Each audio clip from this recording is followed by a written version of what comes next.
নবীজির জীবনের দুইটি দিক, একটি হচ্ছে সুরত আর একটি হচ্ছে সিরত।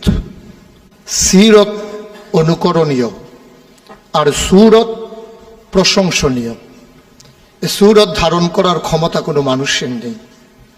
শামাইলে তিরমিজির হাদিসগুলো যখন পড়তাম, হৃদয়ের আয়নায় একটা মূর্তি দাঁড় করিয়ে নিতাম, একটা অবয়ব দাঁড় করিয়ে নিতাম, একটা আকৃতি মনে মনে কল্পনায় ভাসিয়ে নিতাম।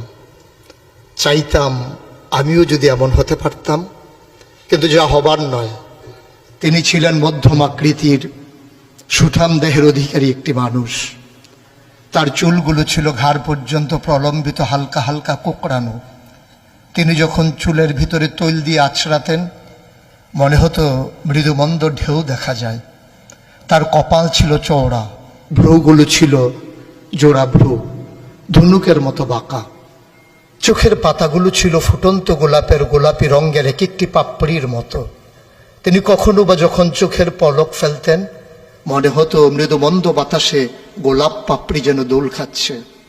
তার চোখের সাদা অংশ ছিল রক্তিমাভ সাদা, কালো অংশ ছিল কৃষ্ণ কালো।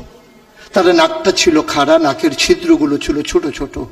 নাকের নিচে ছিল সরু চিকন গোফ, গোপের নিচেই সেই গোলাপি রঙের ঠোঁট। তার ঠোঁটগুলো যখন কখনো বা মুচকে হাসত, গোটা পৃথিবীর মানুষ অবাক বিস্ময়ে দেখত গোটা পৃথিবীতে যেন বিজলি চমকিয়েছে।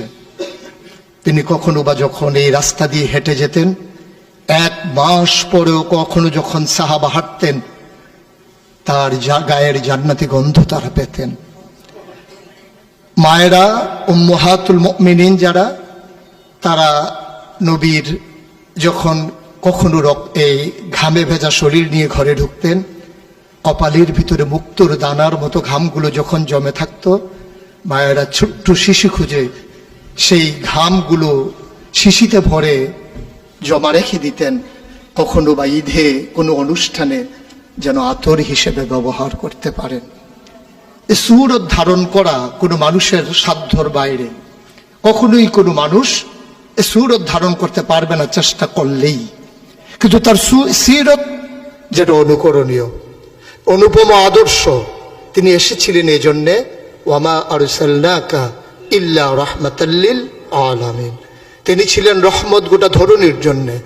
যেমন করে আল্লাহ বলেছেন, ফাবিমা রাহমাতিন মিনাল্লাহি লিনতা লাহুম ওয়ালাউ কুনতা ফাজ্জান গালিজাল কলব লানফাদ্দু মিন হাওলিক ফাআফু আনহুম ওয়াস্তাগফির লাহুম ওয়াশাওিরহুম ফিল আমর ফাইযা আযামতা ফাতাওয়াক্কাল আলাল্লাহ ইন্নাল্লাহা ইউহিব্বুল মুতাওয়াক্কিলিন।